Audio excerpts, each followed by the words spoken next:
ଆଜିର ସକାଳଟି ଆରମ୍ଭ ହେଉଛି ଭୁଜା ବେଲା ପାଖରୁ। ଆମର ବାଲେଶ୍ୱରିଆ ଲୋକମାନଙ୍କର ଆଉ ସକାଳେ ବ୍ରେକଫାଷ୍ଟ ପାଇଁ କିସ ବନେଇବେ ଆଉ ଚିନ୍ତା ନାହିଁ।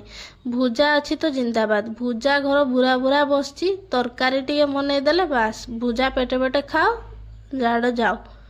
ତ ଛୁଆମାନେ ସ୍କୁଲ ଯାଉ ଟ୍ୟୁସନ୍ ଯାଉ କି କିଏ କିସ କାମରେ ଯାଉ, ଆଉ ଆମର ଲୋକମାନଙ୍କର ଚିନ୍ତା ନାହିଁ। ଭୁଜା ବେଲା ଧରିକି ବସେଇଦେଲେ ସେମାନେ ବି ପୁରା ପେଟେ ପେଟେ ଭୁଜା ଖାଇଦେଲେ। ଆଉ ଘର ତ ଭୁଜା ବୁରା ବସିଛି ଆଉ ଅନଲିମିଟେଡ଼ ଭୁଜା ଖାଇଲେ। ତ ଭୁଜା ଖାଇକି ଯିଏ ଯାର କର୍ମକ୍ଷେତ୍ରକୁ ବାହାରି ଗଲେ। ମୁଁ ବି ସେରକମ ମୋର କର୍ମକ୍ଷେତ୍ରକୁ ବାହାରି ଯାଇଥିନି। ତାପରେ ଆସିନି କର୍ମକ୍ଷେତ୍ରରୁ।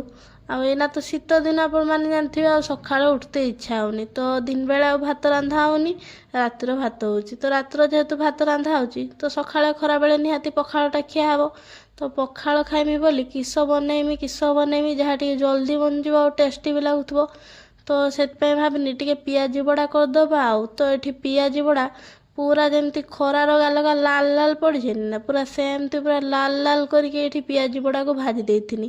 ତାପରେ ପିଆଜି ବଡ଼ା ଭାଜି ସାରିଲା ପରେ ବସି ପଡ଼ିନି ତ ପଖାଳ ଖାଇତେ। ଆଉ ପୁରା ପିଆଜି ବଡ଼ା ଆଉ ପଖାଳ ପୁରା ମସ୍ତ ଟେଷ୍ଟ ଦେଇକି ଏଇଠି ଲଙ୍କାଟାକୁ ଆପଣମାନେ କିସ ଭାବୁଛନ୍ତି ମୁଁ ଚୁବେଇକି ଖାଉଛି ନା, ମୁଁ ଏମିତି ଷ୍ଟାଇଲ ମାରତେ ଲଙ୍କାଟାକୁ କାମୁଡ଼ି ଦେଇଥିଲି। ଲଙ୍କା ଚୁବେଇକି ମୋ ଜୀବନలో ଖାଇନି, ମୁଁ ଏମିତି ସବୁଦିନ ଷ୍ଟାଇଲ ମାରତେ ଖାଇଦିଏ।